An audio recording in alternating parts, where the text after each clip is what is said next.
Assalamu alaikum wa rahmatullahi wa barakatuhu. Tukwaniriza nate. Tukwaniriza ku GTV, tukwaniriza ku kawungezi k'olwokubiri. Tukwaniriza ku programu esose mu mwezi omutukuvu ogwa Ramadhani ogwa 2022. Tenyo wasonelero gegange nga bwembeera bulijjo ndi ne Ssaabawandiisi wa Uganda Muslim Council. Bingi no basebo ne bannyabo ebitambula mu ggwanga lyaffe mu programu eri ewedde ku lwokubiri bwe twali wano ne Ssaabawandiisi Honorable Ramadhan Mugalu. Twayogera ku bintu bingi ne twogera ku bwavu. Twagenze otuuka mu kisiibo ng'obwavu bungi ddala ate era n'ebintu ebbeeyi ng'erabika ng'ekyali waggulu nnyo era bangi nga beemulugunya ku bbeeyi. Naye ngenda kussa Honorable Secretary General ku task atuyambeko ku ngeri y'okugonjoolamu emiwendo giri waggulu, abantu basiiba, kakati omuvubuka oli waggwe gwe tukulabira tujja kuba tugendawo. Tubeebaza abafuddeyo okukola, tubeebaza abafuddeyo okubaako kye mukola okukyusa famire zammwe. Bw'okyusa famire yo gwe kennyini okyuka, eggwanga lyo likyuka ne community ekyuka. Ekigendererwa kyaffe mu programu Weezuule gye tujja nayo buli lunaku olwokubiri ssaawa 3 mpaka 4 tuba tujja okukyusa omuvubuka. Ate nga ffenna tukimwe bulungi era Honorable akyogera bulijjo nti omuvubuka gwe pivot, omuvubuka gwe otambulirwako eggwanga lino kubanga ebitundu byokola mu ggwanga n'ensi yonna binene nnyo, ekitundu kiri waggulu nnyo. So tugamba nti olina kinene, olina omukono munene nnyo gw'oyinza okuteekawo okulaba nga eggwanga lino libaako kirikyusa. N'olw'ensonga eyo baako kyokola. Kyekituleeta mu programu Weezuule, twagala omuvubuka Weezuule tubeeko we tutuuka nga tukwataganiddemu wamu naawe. Kyokka nkujjukiza nti omuvubuka toyinza kukola nga toli na bakulu. Bw'ona alowooza nti ojja kukola nga abakulu tobalina, munnaayo olugero lw'Oluganda lugamba nti olweyo olukadde lwe lumanya ensonda. N'olwekyo okwebuuza kijja kuba kikulu nnyo ddala mu buli kyokola. Ekirala amazima. Tukozese nnyo amazima, si kulowooza nti kakati gino emitwalo 2 gyendaba n'amala atagalamu bw'ati ngenda nagyo. Kambawe Honorable Secretary General wa Uganda Muslim Council Honorable Ramadhan Mugalu akubuuzeeko oluvannyuma tutandike ensonga zino, tutandikire we twakoma. Honorable. A'udhu billahi minash shaitanir rajim. Bismillahir rahmanir rahim. Alhamdulillahi rabbil alamin wa salatu wassalamu ala rasulillah. Amma ba'd. Ngabe mwogedde nti lunaku lwaffe oba programu yaffe esoose mu kisiibo okusooka twozaayoza bonna Abayisiraamu twala omukisa guno abali mu kusiiba bonna abeeresezza emmere ewooma ne beeresa ebiwooma ebyokunywa omuli kyayi naki ne bagamba tugenda kusiiba. Kyova olaba okusiiba Allah yakulaalika kubakkiriza kubanga atali mukkiriza tosobola kwerekereza kusiiba. Bangi balimba tibasiiba, alusaza ezimu zatandise ezitaliyo. Kyolaba Allah agamba a'udhu billahi minash shaitanir rajim. Bismillahir rahmanir rahim. Ya ayyuhalladhina amanu kutiba alaykumus siyam kama kutiba alal ladhina min qablikum la'allakum tattaqun. Okusiiba akutadde kubaki kubakkiriza. Si buli muntu era n'empeera ze z'okusiiba kyova olaba yakola ki yazeeyimirira. Si buli muntu bw'otaba mukkiriza tosobola kusiiba kubanga bangi oyinza okudduka emmanju n'onywayo ku mazzi n'okumawo n'otugamba nasiiba. So alhamdulillah twebaza abo bonna Allah basobodde okutuusa ku kisiibo kino ate ne basiiba. Tusaasira abo bonna batasobozeseza kutuuka ku kisiibo kino nga bali mu mbeera ez'obunafu n'okukosebwa ddala nga balwadde, abamu bali ku bitanda, abamu bali ku ki. Tusaba Allah bateeremu shifa, abawonye ebizibu ebyo byemuliko, n'abo basobodde okujjulula nga babadde bakkiriza. Tusaba Allah abalamuze kisa mu duniya muno ebyo ebibakoze ebibasobyeko ng'abantu abo benga abalamuza kisa ku byo. Omwezi guno mulungi nti naddala abavubuka gwali badde gwakolera mu tawuba kwenenya tawuba nasuiha kwenenyeza ddala okwenenya mboneredde. Yes, mu programu yange mu ntandikwa kyekyo kyenjagadde okubagamba then mmanyi waliwo okwenenya ng'omwana abbye ku sukaali ate enkeera n'addamu n'agamba naye sukaali yawooma naye olwenenya luli lwennyini lwe lwenenya nga ne sukaali ne bw'onaamulaba ng'omutuuseeko awo ebirowoozo biri tebigenda kuddamu kujjukiza bwawooma ate okole ki demukwateko tweyanzege kati ku mulundi guli twali tugenda butereevu kye bayise sustainable development goals ziri 17 twabagamba nti ensi eyo egiteekawo nga development agenda kwetambulira byonna bwe biti abalina intaneti musobola obisakinga ffe twagazizaako kubibanguyiza nobulidde kubanga ensi babadde bakola research ez'enjawulo mu nsi ez'enjawulo university zituula ne bagatta nibaga kizibu kikati ekyamaanyi nti ekizibu kya njala. So ekigendererwa ekisooka mu myaka gino 5 oba mu myaka 10 twagala tulabe nga tewali njala, naye esookera ddala nabagamba nti no poverty. Sustainable development goal number 1 egamba nti no poverty, tewalina kuba bwavu obutuukira 2.3. Yes, 2.3 ng'abavubuka be balina okukiwobamu omutwe. Abavubuka balina okukola omulimu munene nnyo olw'okuba bangi. Ekisooka balina okufuna skills, batuzaayo eri gye twatandikira ku programu yaffe, oba batya oba bagezaako batya, naye balina okufuna skills obukugu obubayimirizaawo. Owulidde nga temulimu makubo ga kulupanya kulinda golodi simanya kukwata amateeka ebyo nga tebirimu, okufuna skill. Kuba gye tugenda mu maaso kakati twetaaga mwetabe mu nsi yonna nga mukulira kwekumu n'abalala, tukole ebyuma, tukole ki ebyo biraba ebyokya enzigi. Owulidde ensi ekula ku speed. Yes. So sustainable goal number 1 no poverty, tewali bwavu. Obwavu obwo bulwanyisa mu ngeri kyova olaba mu Uganda gavumenti etaddewo programs ez'enjawulo, tegwa bugwi nezigwa, waliwo entandikwa eranyisa bwavu, munabagaggawale ziranyisa bwavu, emyonga kati egiriwo. Owulidde wealth creation, owulidde tulina n'abanaadi zibayamba ku nsonga y'emu, naye abavubuka olw'okuba tebalina skills, olw'okuba tebali empowered, tebalina magezi, sigambye nti tebalina bukugu, si magezi kubanga magezi bagayina, yes, naye tebagakozesa obukugu.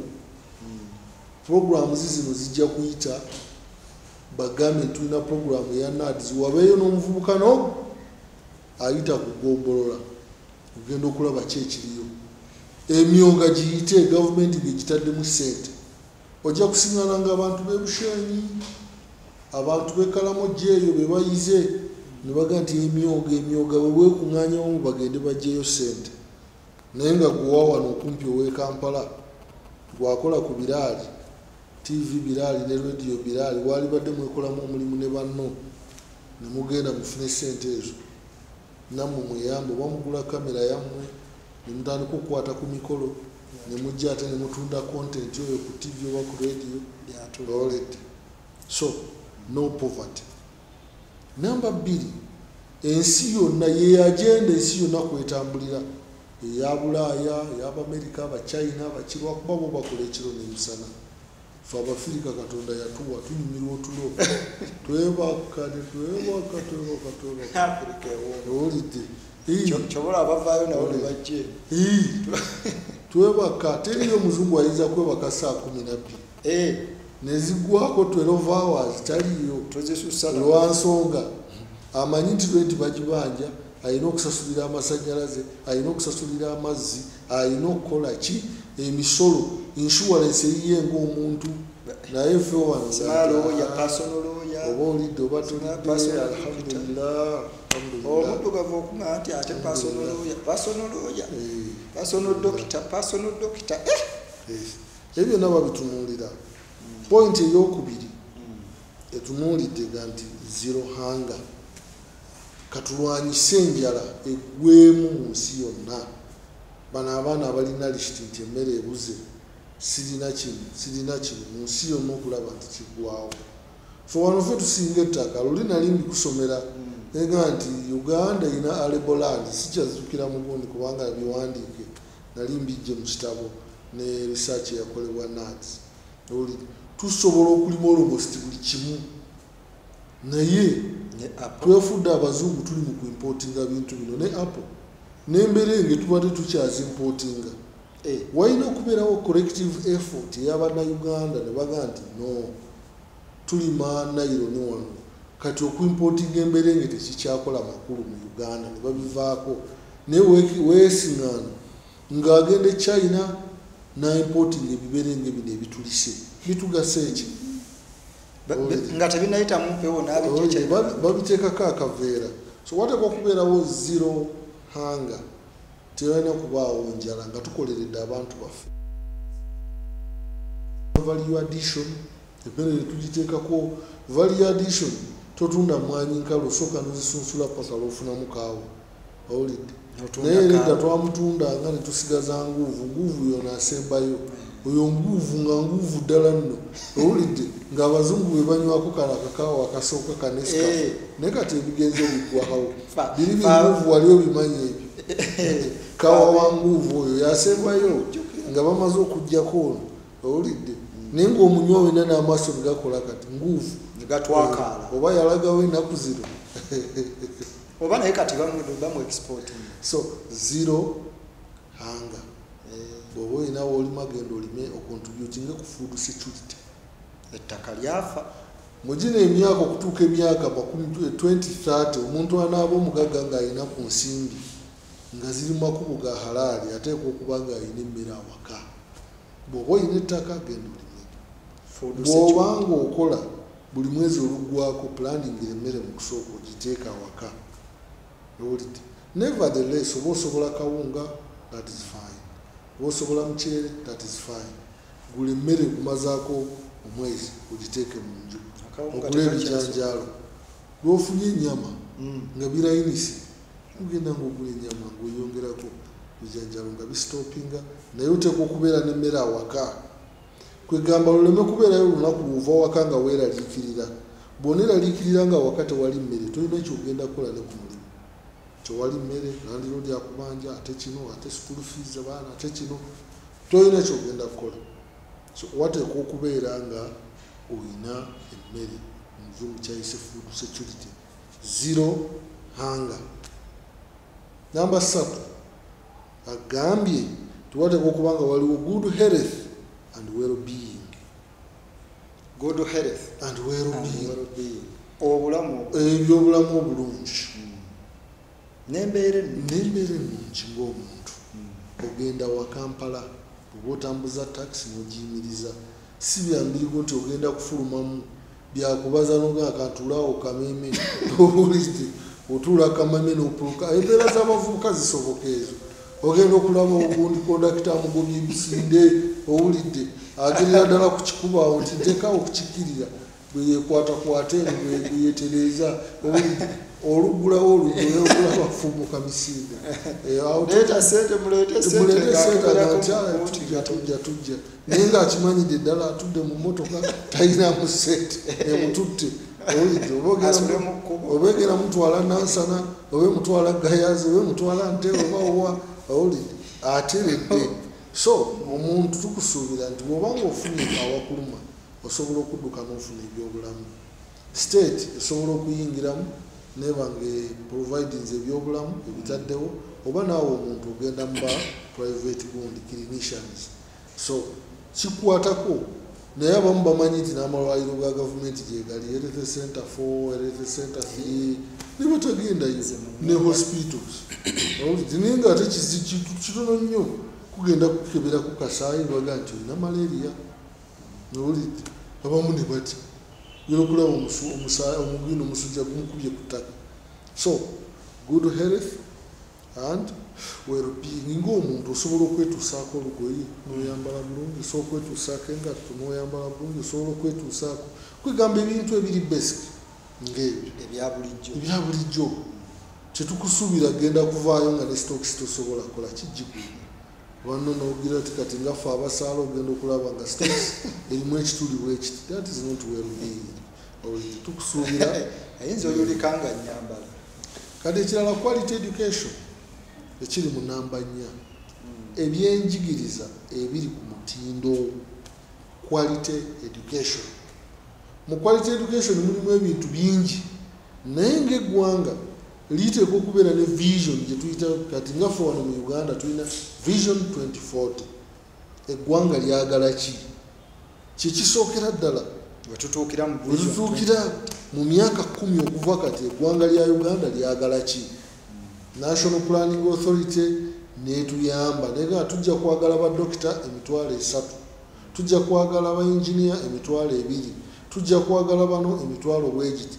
Ebitongole ebyo ne bicoordinatinga n'amasomero kubaga government yeyisa policy era wali baddengawo ekiiko ne baga nti ku mulundi guno effort tugiteeke ku science. Lwaki?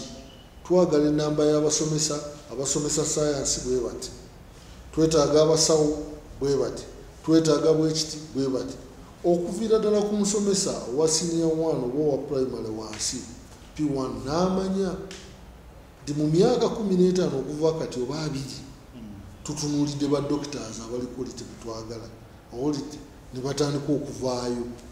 Quality education era tesuula bantu aba skills kunoonya ku skills nga gye tuvudde emabega omuli ne DIT naki abalina obukugu obw'enjawulo olite. So tuba tunuulidde quality education tutunuuliramu ebintu bingi.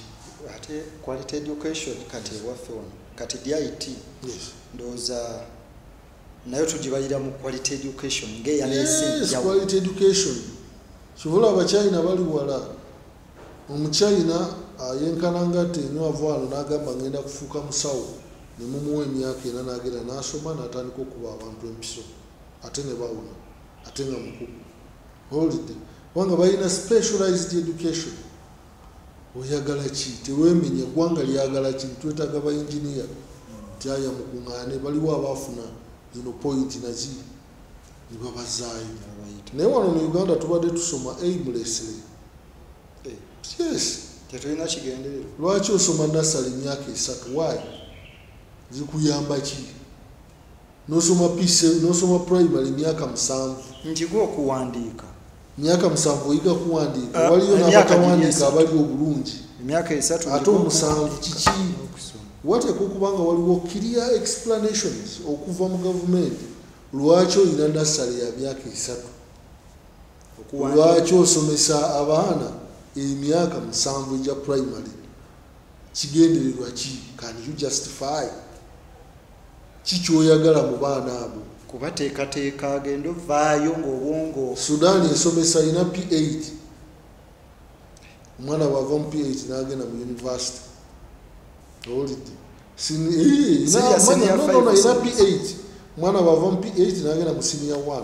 Ni wano bukyali. Senior 4 n'asala bw'ava mu senior 4 agenda ku university. Bangamba ne kugwa Obote 1. Yes. Obote 1. Senior 4 Amini university. Tetwalina senior 5 na senior 6. Yes.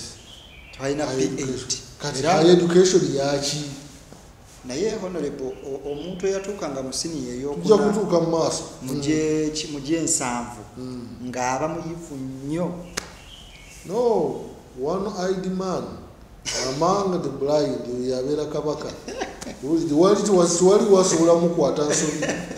Olidde oluzungu lwe baayogera nga wasiniya fumbo olwogera naye nga ani ayinza okugamba nti lufu oba lufu oba lukyamu lwayogedde bebeeriisa eri. Yes. Kakati gaffe musiraamu tulina baimaamu babayita Jumatefa. Mu byalo gye bali Jumatefa gati mwana wa gundi oyo ti ama amanyimu ejuzuga bwezi owulidde mugenda agirazo ejumere emimba ejuma yafereme kufa owulidde abo bayita wa Jumatefa gye bali owulidde genda emimba mukaseera lutandike. Yes, mukaseera ako twalina bwa one eyed man baali bangi amanga the blind owulidde so nga tewali ayinza kukwata muntu nsobi so quality education eyakakati gye twongerako tuteekwa okujustifyinga ng'eggwanga lwaki tusomesa emyaka 7 lwaki tusomesa emyaka 4 lwaki tusomesa emyaka 2 lwaki tugenda mu university emyaka 3 abayizi babe nga babitegedde nti nsoma emyaka 7 egya primary ntegeere kino ne kino ne kino si bibuuzo bubuuzo kuyita bategeere ndi ngenda mu senior 4 myaka 4 n'okuvaayo ne skill eno neeno kubanga ebweru ne mu America abaana abamazeko senior 4 baba batandika okukola emirimu kasita abeera ne skills naye wano tosobola kufuna mulimu gwa skills owulidde asobola okugenda mu higher owulidde higher education naye nga akola waliwo wentuuse ne ŋŋamba oba emyaka 3 egya nassale emyaka 7 egya primary n'emyaka giri ebiri oba abakola enteekateeka eno baali babaliramu n'omwana okukula ogenda kuvuganya otya ng'olina pilot mu America wa myaka 19 owulidde Obungereza pilot agenda abuuse ennyonyi ennwanyi ey'emigugu ali myaka 19 gw'olina okusoma nassale myaka 3 owulidde ate nassale tutandika ng'oli muto manya tutandika ng'okuza otandika n'emyaka 3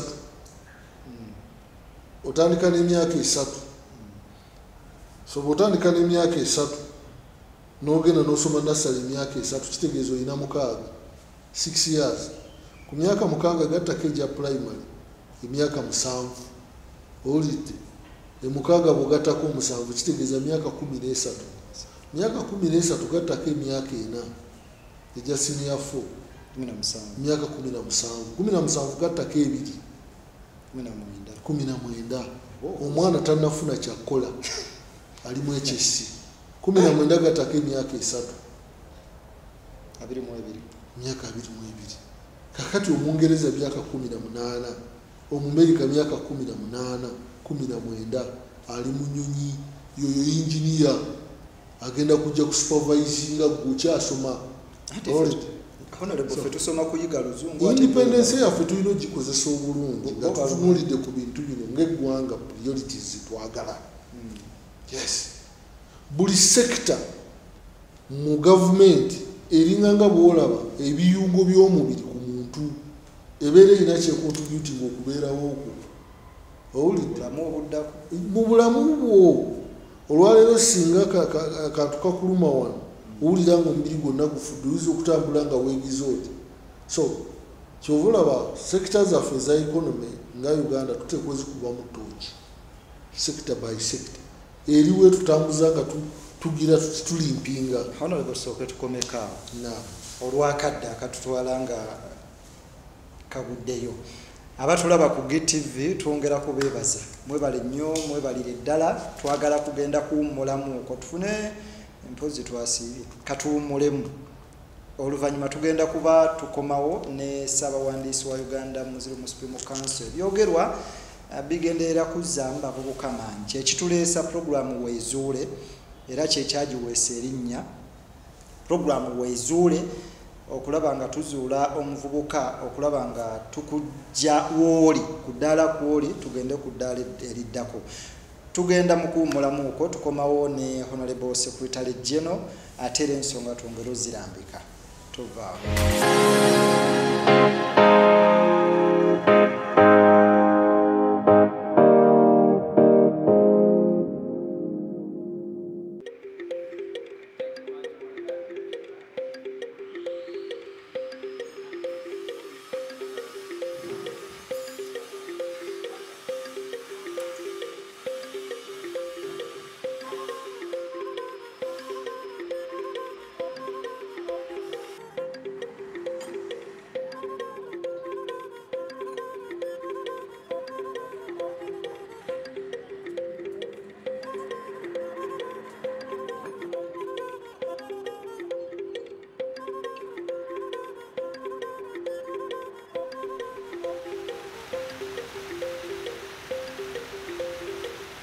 Water is a basic human right, and how it is managed efficiently, sustainably, I think is key. It is extremely important for the survival of humanity. National Water is a wholly publicly owned organization with a mandate to provide water and sewage services. Our future plan is to really try to achieve 100% service coverage. Water for all. It is a moving target, but we are up to the task. It requires capacity, which we are trying to build through this vocational skills training. It requires the right mindset. It requires proper planning. An MOU was signed between Ministry of Water and Environment, Ministry of Education and Sports, and National Water to further enhance the vocational skills development. So the partnership was established to strengthen the capacity development within the water and sanitation sector, and in particular in National Water. Since I think 2012, we are supporting National Water and their vocational training activities. And we are extremely pleased that we really could achieve the establishment of a vocational training center in Gaba here in Kampala, where people really learn hands-on. This is extremely important. That the main achievement, I think, is the workers' pass assessment for staff at National Water. They have been testified that they have a certain level of skills, so they can go to other employers and get jobs based on this assessment. And I think this is really also a huge success and achievement.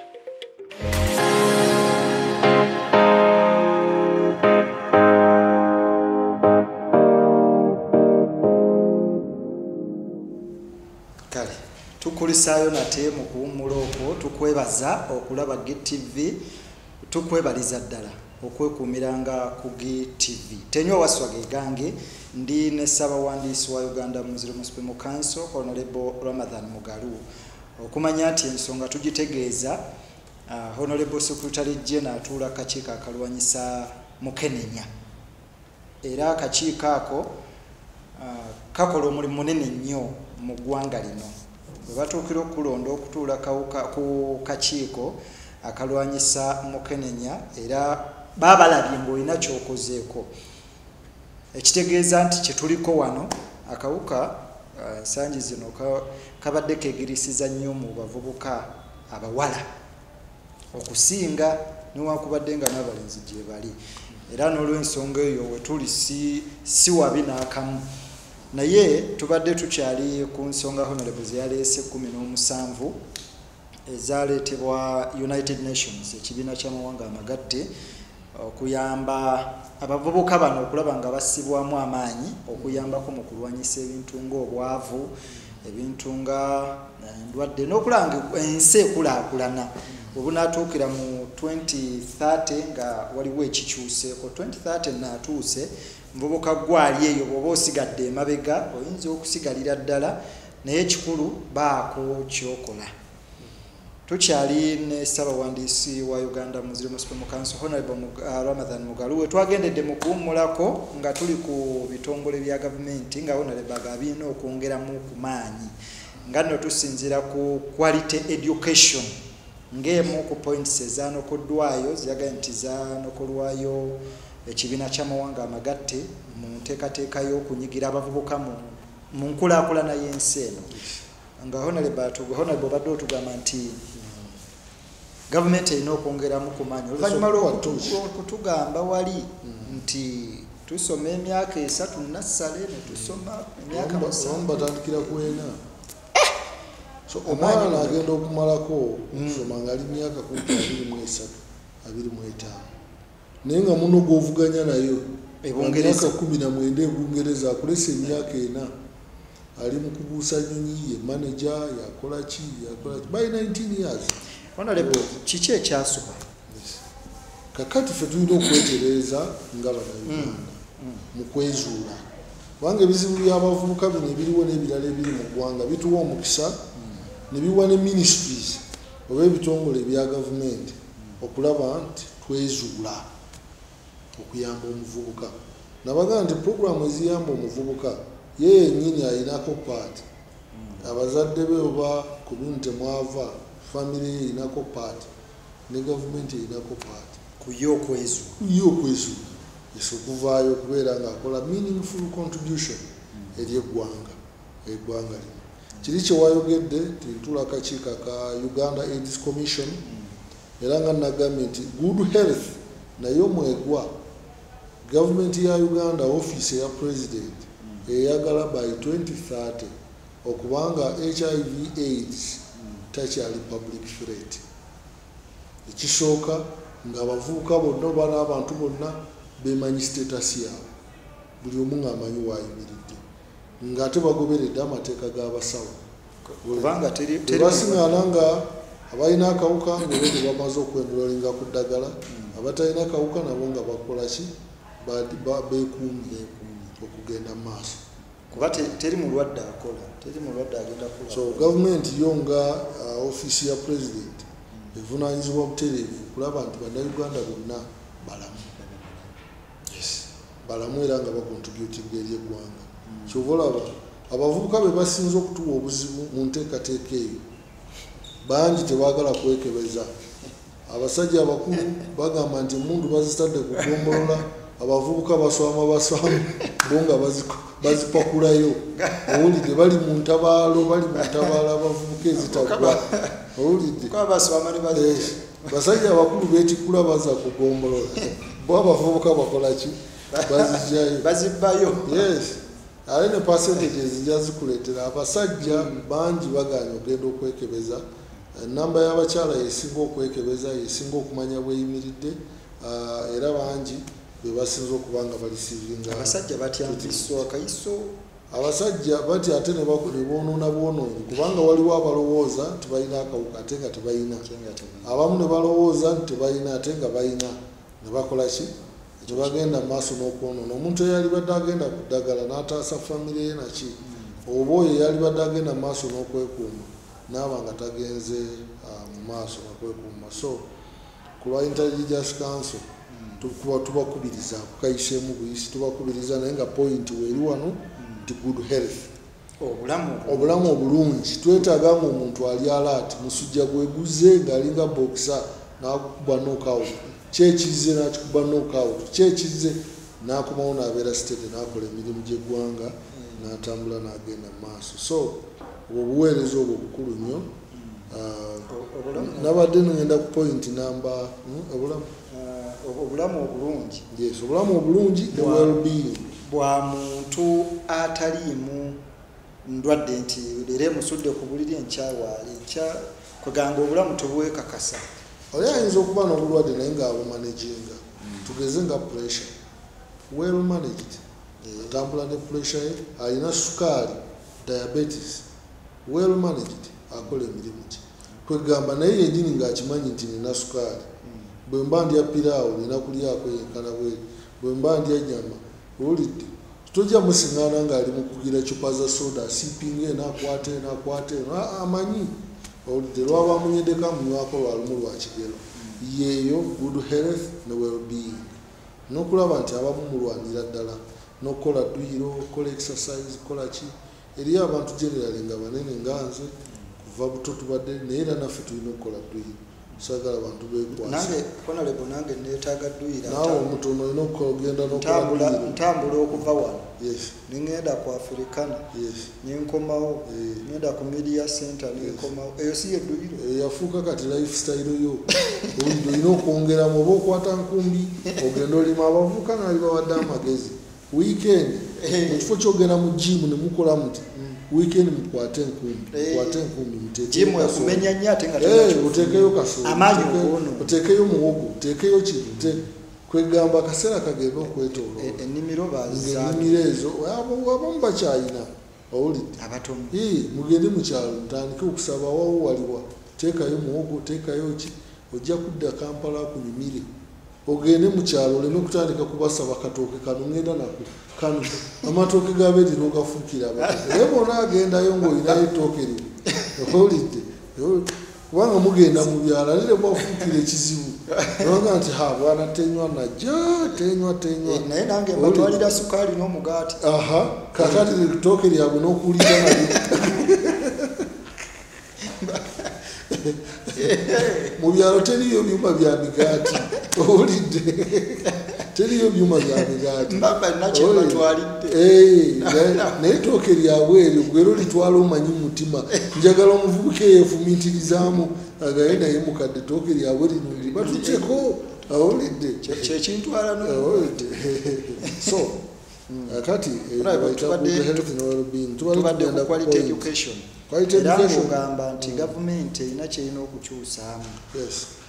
Gavumenti ebyeducation era nga kati reforms bw'oziraba eziriwo zibagezaako abaana basomeko nalabye curriculum empya naki ate eriyo abavuddeyo abagiwakanye owulidde ate nga nabo bannayuganda n'obagamba mutambuddeko bwe muba temutambuddeeko equipped mumanye ebigenda mu maaso mu nsi yonna owulidde ate abamu baleeka nyo tebaagala na kumanya owulidde kakati GTV bawadde omukisa kubanga nze naalibadde bino mbyogerera ssente kubanga nange okubifuna nteekamu ssente owulidde esomye neteekamu ssente naye GTV bawadde omukisa gwabwereere ebintu bino mukole eki kutuninga butuninzi owulidde n'ogenda ku GTV n'olaba tebagale era olaba oli nga tayagala mpola mpola kubanga tetusobola kubeera nga rubber band.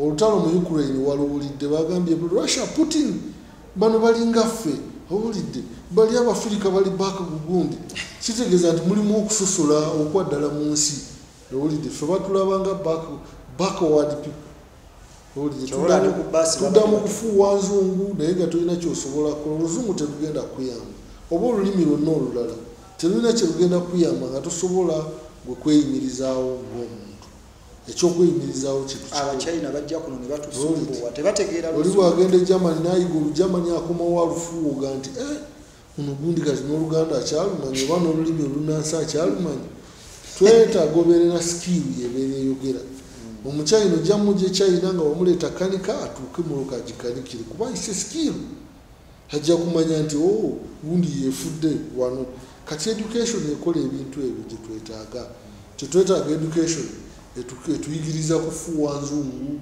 owulidde n'olufuuwa n'olujja ku kkono n'oluzza ku ddyo owulidde naye ng'omutwe bagamba skill gy'osobola okuwaayo zero oba ensi yonna erwogera so what n'eki ky'osobola okwongera kukola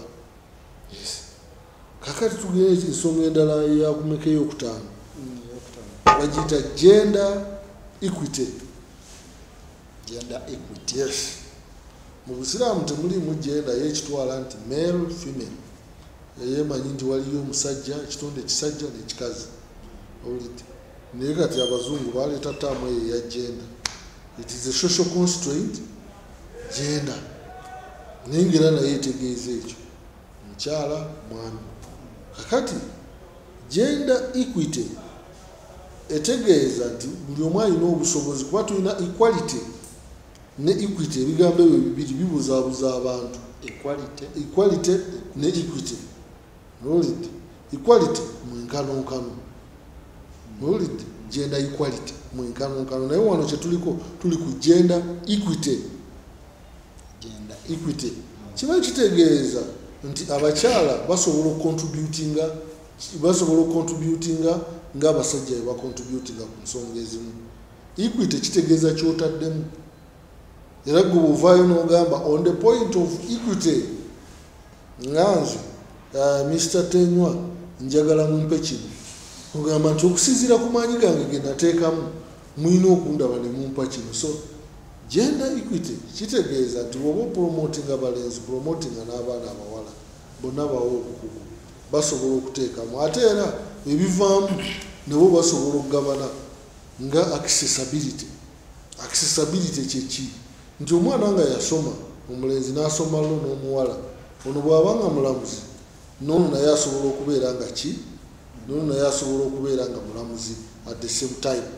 So that point of equity ebeerayo ewa buli omu garanti okubanga okubanga buli omu afunamu kyenkanyi era ne bwekuba kutuuse nti kugula ttaka temuteekako barriers kugamba nti gundi yabaagira ati ate ono yaba ateekamu ani ate ono yaba owulidde.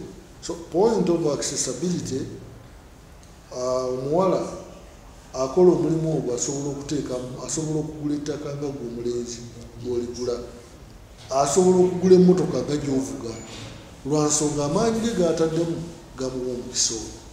Honorable, obadde oyogera ku nsonga ya equity, nina kyendowoozezza nti bwe twogera ku equity wagambye tuba kwega twesembereza omwenkanunkano ndabye nga gender equity bwenkanya kyataddemu kyabafunamu. kakati bwe tugenda ku bwenkanya ndabanga bwe tugenda mu nkulaakulana kati tuba kitegeeza tunyigiramu omwana omulenzi n'omuwala. Mu ngeri eno omwana omulenzi asigalidde, omuwala ati kati amateeka agaliwo agakolebwa gafevalinga mwana muwala, omulenzi alinga asigalidde. Tulaba nga tulinga mu nkulaakulana y'ensi nga bwe bagyogerako aba UN gender equity essaawa eno. Waliwo ensonga lwaki baavaayo bayambeko ku mwana omuwala. Bintu bingi ebyali bikunukidde. Owulidde percentage ey'abasoma eri mu 3, abalenzi bali mu 7, naye olwaleero percentage kati evuddeyo. Beetaaga baveeyo bamale ogyetegereza babalansingemu, kubanga bwe batakyetegereze abalenzi ne bakoma okubaleka emabega era bajja kwonoona. Owulidde kuba obo bajja kuba tebabataddeeko focus, tebamanyi, naye nga nabo they are part of family. Kyova olaba walina okubeerawo obwenkanya. Eno point ya equity yeegamba bwenkanya. Omulenzi bw'aba agenda amakerere ku point 10 n'omuwala zaaba agenderayo. Bw'aba afulumye nga musomesa n'ono asobola okufuluma nga musomesa. Ono bw'agula emmotoka n'omuwala agigule, accessibility ku luguudo era obalaba. Kusiŋŋana ng'ono naasi n'ono naasi. The point of equity. Owulidde mu bumanyi, mu ddiini, mu ki babe nga balina. Owulidde kwegamba oleme kumutwala for granted bw'abanga mukyala abeere naye nga mumanyi.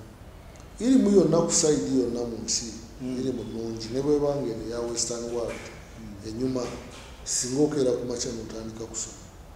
Owulidde buli sayidi gy'okwatako ddala bakakensa nga bwe bakoze eki bwe bakutteko balambise.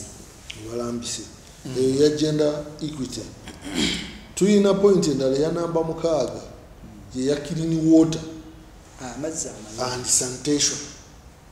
Gutowooza ni gavumenti eronda biseera bannanga clean water kusima wanenzizi mukole eki ki. It is in line twagala tutuuke 2-3 nga buli muntu alina amazzi, alina access, tukiyita access, si kubeera nagaawaka naye nga you have access. Oba luzi lwa kyalo, yes, ng'osobola okufuna amazzi amalungi ne sanitation. Ate bo wakati mu byalo osobola okufuna weeyambira obulungi nga sanitation tekosa. Fwe twali tusoma in P4 there was a biology teacher n'atugamba nti ekintu ekiswaza mu nsi yonna omuntu kwe kuvaayo n'agamba nalwadde I have typhoid. Nolidde kikyaswaza typhoid kubanga typhoid abasawo bonna bakimanyi n'olwaleero ne bw'okyogera mu maaso ga dokita asooka kwetegereza nnyo. Tekiswaza nti I'm likely to have typhoid kuba typhoid ndwadde y'abajama, buli omu amanyi ekimuleeta. That means there is poor sanitation. Typhoid ekimuleeta obeera onywedde amazzi oba olidde emmere nga galina collision n'empitambi, obuwuka obwo buleeta typhoid. Era mu maaso g'abasawo bw'okyogera nti I'm likely to have typhoid kiswaza, naye gwe lwakuba abeera tokimanyi bwa bulijjo okitwala nti olaba nga tekiri. Bankebedde ne bansiŋŋana mu typhoid. Nina mu typhoid. Oyogera oli comfortable. It's a medical term naye nga kiswaza. Buli musawo yenna akimanyi atambula. Mwatuukidde okuba ne typhoid. Then sanitation yo bakujja kulemuka bakutadde ne bakusiza ddala wansi. Owulidde kubanga oteekwa okuba ng'onywedde amazzi, oteekwa okuba ng'oba oliridde ku sowaani, oteekwa okuba nga waliwo contact n'ekintu ekirimu mu ngeri yonna. Kuba amazzi majama, oba wakutte mu ngalo ng'omuntu teyanaabye mu ngalo n'omala n'okwata ekitumbuwa kyo n'olya owulidde ebyo byonna kyova olaba bwe tudda mu 5 fingers fc obimanyi bulungi ebyo singa tuddayo kulaba mu ngalo okukola ki era nayo bipromotinga sanitation olaba nti clean water and sanitation.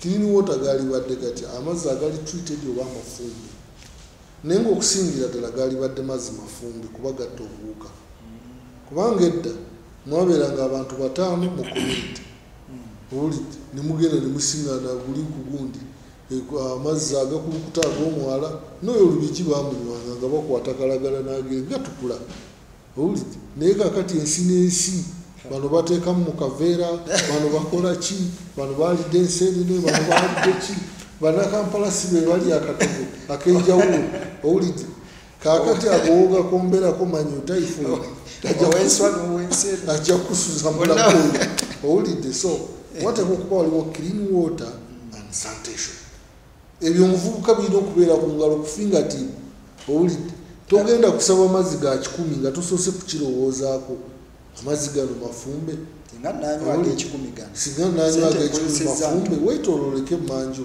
agafumba tetudiscouraginga naye sooka otuukeyo olabe okakasize ddala nti omuntu agafumba amazzi gwe weekakasiriza nywa kuba ogenda gagula 10 naye ng'oguze obulwadde bugenda kutwalako emitwalo 8 ani asevinze gwanywedde amazzi ag'ekikumi osevinge ng'ogenda kwejjanjabisa emitwalo 8 kuba balina okuteeka ku kanyola typhoid ali stubborn kati owulidde okujja munda bakuwe makerenda bakuwe eki owulidde nosesema olubuto lukuluma oyagala byonna tobitegeera kumakya oba mulamu olweggulo oba mulwadde omuvubuka ku mazzi amayonjo ne sanitation tunoonya contribution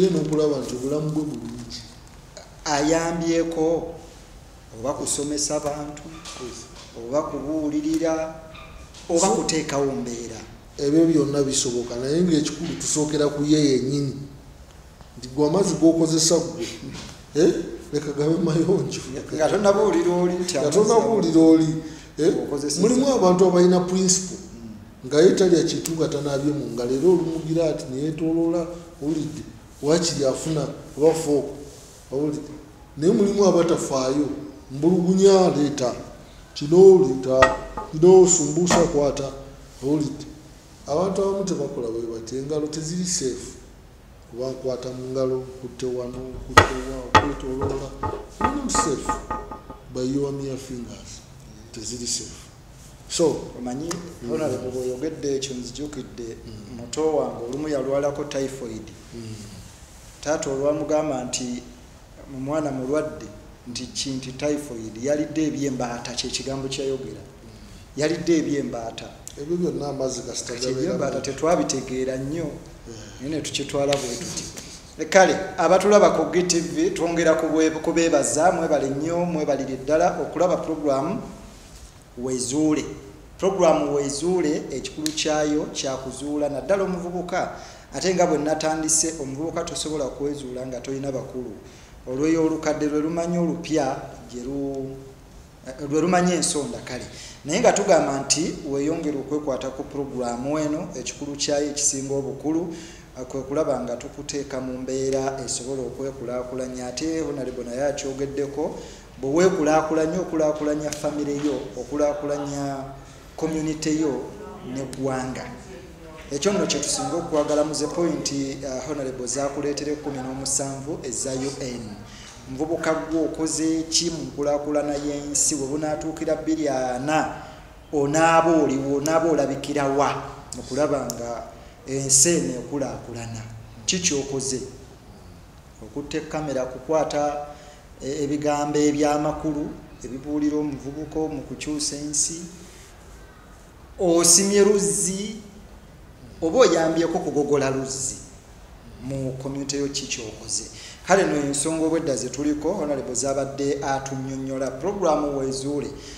ensonga nno nnyingi ze tujja okwongera okubaleetera mu programu eno bino nnoggo byereere nga tuli ne honorable secretary general akadde ke katuuliridde empinga kyovola abantu twagala okwerekereza naye tugamba nti bwe tuba tukusiibula akadde kano honorable obubbi bweyongedde abavubuka babbi batubba okuva lockdown lwe yaggwako simanyi baba basubulula kutubba banayo okubba bajja kutta ate banakutta bewammwe tebajja mmanya nti obadde mubbi bajja lowooza bakuttidde bwereere so nga ate olina kyogenda ofiiriza ensi eno ku point 17 honorable zayogeddeko n'olwekyo tukugamba nti weeyise bulungi weeyise bulungi mu nkola ye ey'emirimu nga twagala okusiibula njagala honorable kukuwa honorable akagambo eri abavubuka akasembayo ku lunaku olwaleero olwokubiri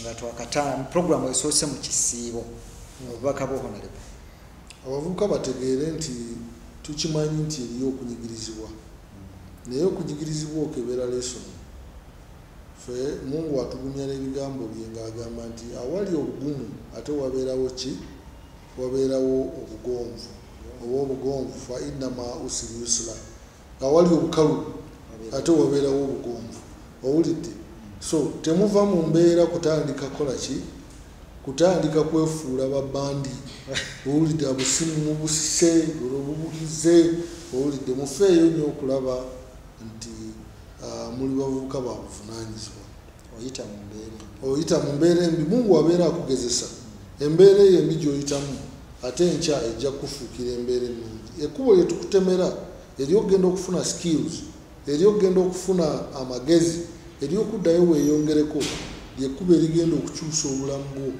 okuva ku muntu owa street gwe balaba okutuuka ku muntu owa ofiisi omuntu abadde asula mu kasiisira otandika okusula mu goloofa mu myaka gye bujja ng'ofunye skills geega amagezi ge tubawa kubanga teriiyo kyabugagga mu nsi muno nga kyabugagga kyakusoma owulidde kyobugagga ng'ogyeko ekyobulamu naye ekyobugagga ekyokusoma kyobola baffe abasiraamu batukubiriza okola ki itulibul ilimu tunoonye irimu soka batugamba walaawo fi swidi tuginoonye ne bwe tuba tugijjawa swini China era tuginoonye owulidde okuva ku bbeere ku ngozi paka we tunaatuuka mu kiri mu ahadi mu lahadi minal ahadi wal ahadi okuva ku ngozi nga bakuleze paka wonaatuuka mwana ndaani beera ng'onoonya okumanya